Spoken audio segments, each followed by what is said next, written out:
ওই যে বুড়ি মা আমার নবীর রাস্তায় কাটা বিছায় রাখত। মায়ার নবী ফজরের সময় মসজিদে যাওয়ার সময় কাটাগুলি হাত দিয়া সরায় সরায় নবী মসজিদে যাইতেন।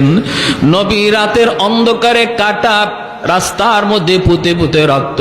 একদিন সর্বপ্রথম যেদিন নবী বুঝতে পারেন নাই, ওই দিন নবীর পায়ের তালা থেকে 40টা বিষাক্ত কাটা নবী বের করছেন।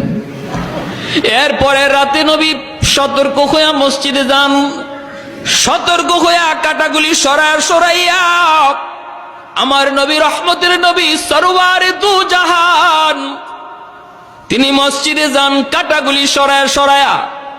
একদিন আমার নবী দেখেন রাস্তায় কাটা নাই। নবী জিজ্ঞেস করেন আজকে রাস্তায় কাটা নাই কেন?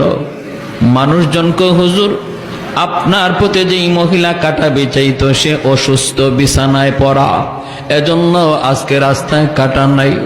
রহমতের নবী কয় আমারে তোমরা নিয়ে যাও, আমি আমার বুড়ি মারে অসুস্থ মারে দেখতে যাব। যেই মহিলা আমার নবীর পায়ে থেকে রক্ত ছড়াইলো, ওই মহিলা অসুস্থ হয়েছে, নবী তারা দেখতে বাড়িতে যাইতেছেন। তোরা কন্যা সুবহানাল্লাহ। আমরা হইলে বলতাম তাড়াতাড়ি মরে না কেন?